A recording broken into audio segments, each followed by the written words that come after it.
Today I will be discussing about the animals classification, which will be my project for the Pecha Kucha. And for this topic, I will be discussing all about the five animal classification, and in the last part will be the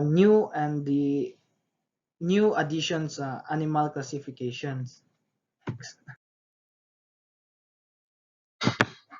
These are the animal classifications according to their structures. There are two types of their structures in terms of animals. These are the invertebrate and the vertebrate. These invertebrates examples are arthropods, mollusks, worms, echinoderms, and sponges, which means that this invertebrate doesn't have backbones. Well, when we talk about vertebrate animals, these are the mammals, birds, fish, reptiles, and amphibians, which possesses the backbones. Food they eat. There are three types: the carnivorous, herbivorous, omnivorous, and the animal classification according to their reproduction: viviparous or oviparous. Okay, next. So this animal classification according to the food they eat. When we talk about carnivorous, these are the animals that eat meat or flesh, or they eat animals. Herbivorous are animals that eat only those grass, plants, or fruits. Omnivorous ate both animals and plants. For example, examples of these omnivorous animals is us humans. Next, animal classification according to how they are born. When we talk about viviparous, they are born from mom's stomach. They grow inside their mother until they are born. So they are being developed inside the mother's womb. When we talk about oviparous, they are born from eggs, which means that they haven't been developed inside the mother's womb. Next, as I have discussed earlier about the animal classification, about their structures, invertebrates are those who doesn't have backbones, which there are lots of animals on Earth, over 90%, which doesn't have backbones. Vertebrates are those with backbones, and they only contain 10% of the populations, all animals with vertebrates. Next, these are the examples of invertebrate animals which doesn't possess backbones. Arthropods or the spiders, crabs, butterflies, squid, sponges, worms, echinoderms, or these starfish.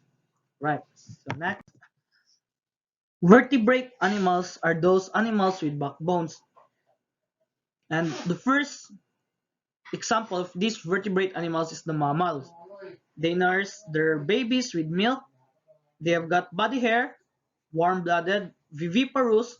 They breathe through lungs. They have got a skeleton with a backbone and a skull.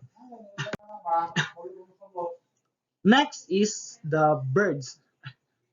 Birds are oviparous because birds doesn't carry their child, or no, doesn't carry their young inside their womb, but instead with eggs. Reptiles. Reptiles are generally oviparous, but there are some viviparous reptiles. They have got scales and dry skins. They usually lay eggs, and the babies then grow inside the egg until they are ready to come out. Sometimes reptile will give birth like mammals without eggs. Amphibians, they are oviparous.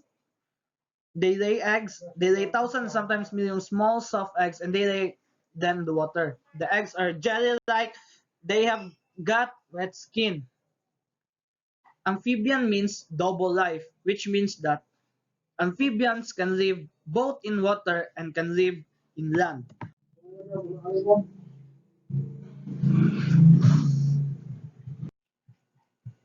Next of the vertebrate animals are the fish. Fish are generally oviparous. They are small. They lay many eggs, sometimes millions of eggs. They are also laid in the water.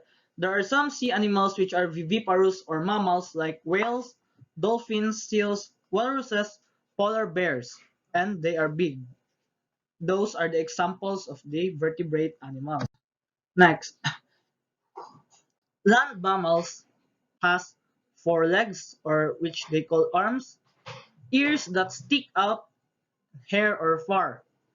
While difference is reptiles doesn't have furs but only have dry scaly skin. You can't see any ears that stick out from the reptiles also. Also, they have some of the reptiles has four legs. Birds. Birds also doesn't have ears as you can see. They use their wings and feathers to fly and hunt for their prey with the use of their beaks. And as you can see, they only have two legs. Next is amphibians. Amphibians, for example, has four legs, or as you can see, sometimes none. For examples are snake or amphibians are those animals that doesn't have scale or fur or feather in their body, but only have moist or smooth skin. Fish. So you can see the fish. Fish has the different type of respiratory system. They doesn't use nose but instead use their gills for breathing underwater. Warm-blooded animals. Warm-blooded animals are those animals that the body temperature stays the same when it's cold or hot outside. Cold-blooded animals are thus have the body temperature that depends on whether it's cold or hot. Here, so you can see mammals are warm-blooded animals.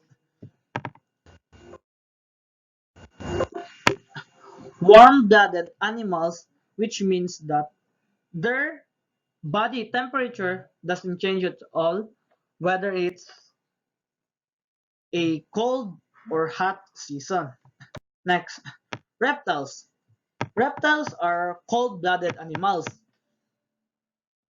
Their body temperature depends on the season.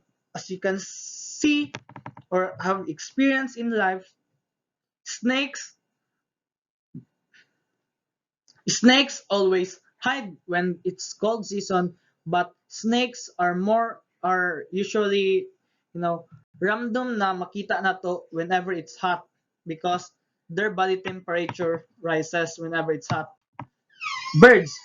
Birds are warm-blooded animals. They're like no differ. They don't differ from mammals because they can adapt in the temperature and their body temperature doesn't change. That's why they are warm-blooded. Amphibians. Amphibians and reptiles are most likely the same because they are both cold-blooded animals. Frogs, for examples, or the you call this one the palaos, as you can see, dali ra sila mamatay or manggawas whenever the weather is hot. Fish. Fish breathe underwater.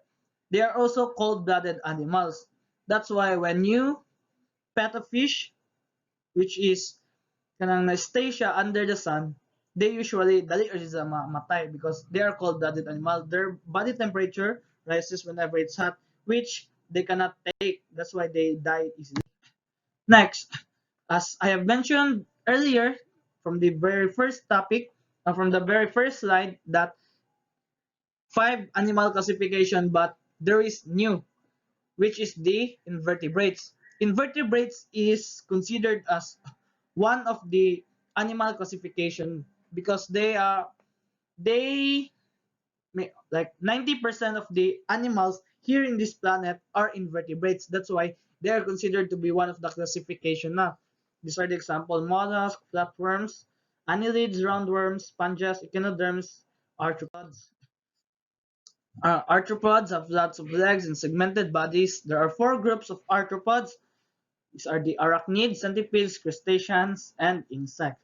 That would be all for my topic, and thank you.